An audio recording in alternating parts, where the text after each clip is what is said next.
बिस्मिल्लाहिर्रहमानिर्रहीम। अस्सलाम वालेकुम नाज़रीन, आप देख रहे हैं राय साकिब डिजिटल मीडिया। उम्मीद करता हूँ आप तमाम लोग खैरियत से होंगे। नाज़रीन, आज आपने एक इमरान खान साहब का ट्वीट देखा होगा। माइनर्स बच्चे हैं, 18 साल से कम उम्र है, उनको 14 रोज़ा रिमांड पर जुडिशल कर दिया गया, जुडिशल रिमांड दे दिया गया उनका 14 रोज़ का। तो वो मैं तफसीलात थोड़ी सी आपके सामने रख दूँ। सबसे पहले कि मैं वो बच्चों की डिटेल्स की जानिब जाऊँ कि वो कौन है, उम्र कितनी है, कौन कौन सी क्लास में है। उसमें जो सारा चालान है उसके नीचे एंड में एक दो चीज़ें जो लिखी हुई हैं कोर्ट ऑर्डर के अंदर। Accused Asad Khan, Saqib and Usman in police custody आयो विद रिकॉर्ड, और प्रेजेंट लिखा हुआ है। And accused heard record persuade कि जी एक्यूज जो थे, ये जो तीनों बच्चे हैं, ये अदालत में पेश किए गए थे। मोअज़्ज़ज़ जज साहब ने इनको सुना है, यासिर महमूद चौधरी साहब ने जो मजिस्ट्रेट सेक्शन 30 हैं, इन्होंने इनको सुना है। सो मतलब क्या कहें बंदा। अब मैं इस पर डिटेल पे आ जाता हूँ, बच्चों की जानिब के बच्चे हैं कौन कौन। इसमें असद, साकिब और उस्मान मुजम्मिल तीन बच्चे हैं। एक की उम्र 12 साल है, एक की उम्र 14 साल है, एक की उम्र 13 साल है, एक बच्चा 6ठी क्लास का तालिब इल्म है, एक बच्चा 7वीं क्लास का तालिब इल्म है, और एक जो साकिब साहब है गालिबन ये स्कूल नहीं जाते। जब इनसे जो वकील साहब है मिर्ज़ा साहब, मिर्ज़ा आसिफ साहब, जिन्होंने ये सारा केस टेकअप किया, और बदकिस्मती की बात ये है कि मिर्ज़ा साहब ने हमें बताया कि जी वो जब उन्होंने ये केस टेकअप किया तो उन्होंने मीडिया हाउसेस को कुछ को कॉल की कि यार माइनर रहेंगे, जेल में इनको जुडिशल किया जा रहा है 14 दिन के लिए, लेट्स टेक इट अप। और ये कर दिया है जब मजिस्ट्रेट साहब ने, तो कुछ मीडिया हाउसेस ने इनकी बात नहीं सुनी। मतलब इससे बड़ी स्टोरी हो नहीं सकती, इससे बड़ी ह्यूमन राइट्स वायलेशन हो ही नहीं सकती, और मीडिया हाउसेज ने उनकी बात नहीं सुनी। खैर मेरे तक तो जैसे स्टोरी पहुंची आज, मैंने आज के अपने शो के अंदर 10 बजे इसको स्टोरी को सबसे पहले रख के इसको टेकअप किया था, और इंशाल्लाह बार बार इस तरह का इसका फॉलोअप भी करता रहूँगा। अब इसमें आगे ज़रा कहानी सुनिए कि इन बच्चों से मिर्ज़ा आसिम साहब के जो वकील हैं, इनकी मुलाकात हुई। जब ये सारा मामला हो गया तो इन बच्चों के साथ इनकी मुलाकात हुई है। उस मुलाकात के अंदर आसिम साहब बताते हैं कि मैंने इन बच्चों से पूछा कि यार तुम्हारे पास से क्या बरामद हुआ है, और क्योंकि इसके अंदर लिखा हुआ है चालान के अंदर कि जी तुम्हारे, इनको पहले जिस्मानी रिमांड भी दिया गया था इनका 2 रोज़ा। तो इसके अंदर लिखा गया है कि तुम लोग डंडे थे एंड एवरीथिंग। हमने कहा जी हम स्कूल के बच्चे हैं, एक 6ठी जमात का, एक 7वीं जमात का है, हमारे पास तहरीक इंसाफ के जेबों में से झंडे मिले हैं, और उन झंडों के साथ जो डंडे थे जो हमने वो पकड़े हुए थे, वो इन लोगों ने हमें बाला है, थप्पड़ मार मार के उन्होंने हमें कहा है कि तुम लोग मानो कि तुम्हारे पास से डंडे मिले। अब इमेजिन कीजिए इस मुल्क के अंदर रह रहे हैं। अब इसकी डिटेल मुझे जो वकील साहब ने थोड़ी सी बताई है वो मैं आपके सामने रख देता हूँ कि इमरान खान साहब की वो पेशी एंड एवरीथिंग, उसमें 250-300 बंदे नामालूम के ऊपर इन्होंने एफआईआर दी थी इस्लामाबाद पुलिस ने।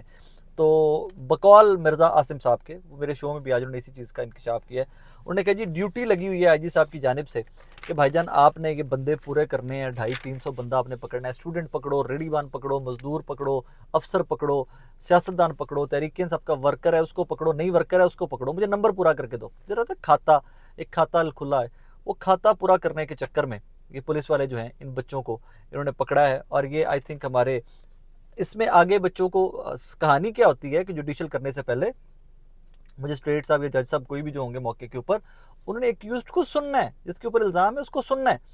अब इनके सारे मैटर में हुआ क्या है कि जो वकील साहब के बकौल वो कहते हैं कि जी उनको पेश ही नहीं किया गया जज के सामने, और वो ऑर्डर के अंदर लिखा हुआ जी प्रेजेंट किया गया। और कभी कभार पुलिस वाले स्मार्ट बनते हैं, रिकॉर्ड पेश नहीं करते, कहते हैं गड्डी पे जज साहब प्लीज़ ऑर्डर कर दो, सानू गड्डी जाना पेगा।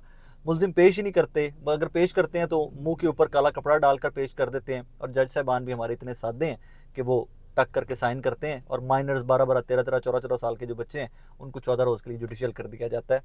दैट इज़ द रीज़न कि आपके और मेरे मुल्क का निज़ाम इतना बेहतरीन चल रहा है, और हम लोग आलमी रैंकिंग के अंदर इतनी बेहतरीन मामलात हैं हमारे।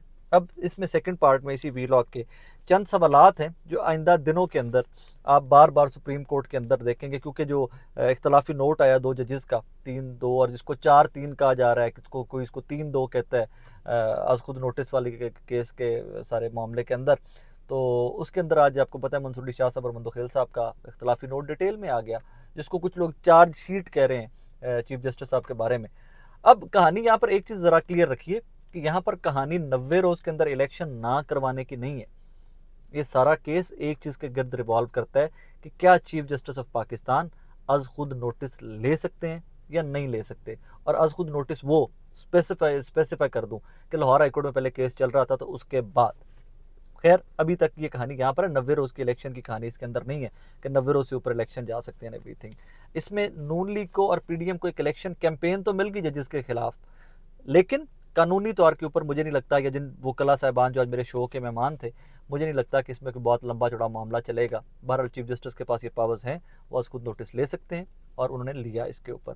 फर्दर इसके ऊपर काम ज़रूर किया जाना चाहिए। मैं हमेशा से कहता हूँ जुडिशल रिफॉर्म्स ज़रूरी हैं, हमेशा से होनी चाहिए। लेकिन मैं पहले आपको वो सवालात बता दूँ कि जिनके ऊपर अब आपका पूरा मामला जो है ना, जुडिशल मैटर जो आपका है इन केसेस को लेकर वो रिवॉल्व करेगा। चंद सवालात हैं, आज हमारी टीम ने, राव इनाम साहब ने, हमने मिलकर कुछ, उन्होंने हेल्प की, हमने मिलकर के तैयार किए हैं।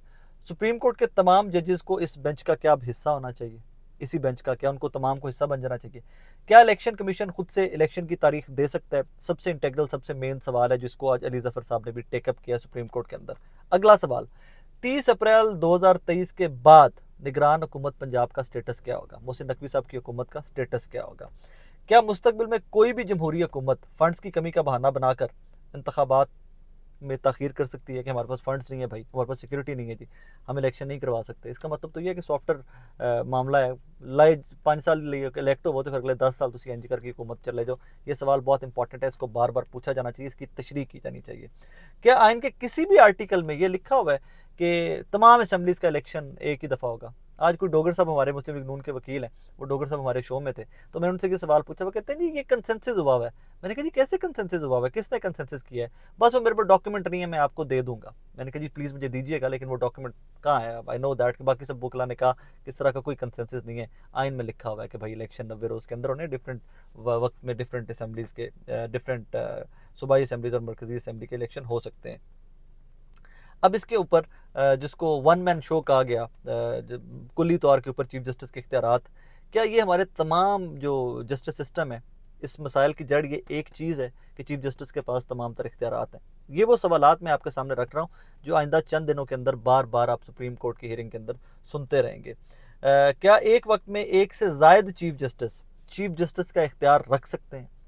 अब ये सबसे इंपॉर्टेंट क्वेश्चन है कि अगर आप ये कर देते हैं कि जी आज खुद नोटिस लेने का मामला और वो जजेस के पास भी होना चाहिए एंड एवरीथिंग, तो फिर तो इसका मतलब है कि चीफ जस्टिस के इख्तियारात एक से ज़्यादा लोगों के पास होंगे। मतलब वज़ीर आज़म के इख्तियारात वज़ीर आज़म के पास हैं तो साथ डिप्टी वज़ीर आज़म के पास भी होने चाहिए। आर्मी चीफ के इख्तियारात आर्मी चीफ के पास हैं तो डिप्टी आर्मी चीफ के पास भी होने चाहिए। चीफ इलेक्शन कमिश्नर के इख्तियारात चीफ इलेक्शन कमिश्नर के पास हैं तो डिप्टी इलेक्शन कमिश्नर के पास भी होने चाहिए। ये एक बहस है बड़ी, और ये जुडिशल रिफॉर्म्स में समेटी जाएगी। अल्लाह करे कि वो जुडिशल रिफॉर्म्स का वक्त जल्दी आ जाए।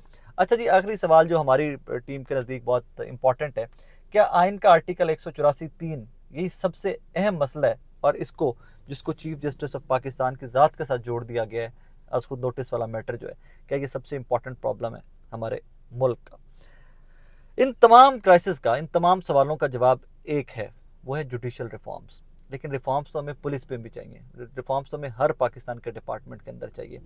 इन रिफॉर्म्स का या आज खुद नोटिस लेने वाले मैटर का जो सवाल है, ये मेरे नज़दीक बड़ा लेजिट सवाल है, लेकिन इसका वक्त गलत है, इसका तरीकाकार गलत है। इसका तरीकाकार ये होना चाहिए था, या तो इसको पार्लियामेंट में ले जाते, या तमाम जजेस जब बैठते हैं, इजलास होते हैं, जब सुप्रीम कोर्ट के तमाम जजेस बैठते हैं, तो ये वहाँ पर डिस्कस होना चाहिए था। या जस्टिस मंसूर अली शाह साहब, मंदोखिल साहब, जिन्होंने इख्तलाफी नोट लिखा है, इन जजेस को चाहिए था कि ये 5-4 जजेस मिलकर सुप्रीम कोर्ट ऑफ पाकिस्तान के चीफ जस्टिस को, ऑनरेबल चीफ जस्टिस को एक ख़त लिख देते कि यार हमें इस तरीकाकार से इख्तलाफ है, चाहे ऑनरेबल चीफ जस्टिस साहब इसके ऊपर बैठ कर बात कीजिए, इसके ऊपर थोड़ा सा मज़ीद हमें इसको पॉलिश करने की ज़रूरत है, या इसको हमें तशरीह करने की ज़रूरत है। इसका तरीकाकार ये था। जब आपका मुल्क ऑलरेडी एक बहरान से गुजर रहा है, उस बहरान के टाइम के ऊपर आपने ये जो लुच फ्राई, अल्लाह I am sorry to say that, अल्लाह माफ़ करे कि रगड़ाई ना लग जाते चाह के, ये जो आपने एक नई बहस का आगाज़ किया है, ये बहस बड़ी दूर तक जाएगी अब, और बहरान, सियासी बहरान, जुडिशल बहरान, ये मज़ीद बढ़ता जाएगा और पाकिस्तान इसका मुतहम्मल नहीं हो सकता। बाकी दुआ करें कि ज़रा मुल्की निज़ाम देखिए आप अपने पाकिस्तान का क्या है। फ़ौजी अदालतें अलग से हैं इस मुल्क में, नैब अलग से है, सुप्रीम कोर्ट अलग से है, लोअर जुडिशरी अलग से है, FBR कोर्ट्स अलग से हैं। सो मतलब हर चीज़ का बकरा बकरा खाता है थे। कोई एक अदालत मुल्क में मौजूद ही नहीं है कि जो पूरे 22 करोड़ आवाम को कवर करती हो, या कुशन देती हो, या उनके राइट्स की मुहाफ़िज़ हो। तो फिर आप कैसे कहेंगे कि आपके मुल्क में जुडिशरी जो है वो बेहतरी की जानिब जा रही है? अपना बहुत सारा ख्याल रखिएगा, दुआ में याद रखिएगा।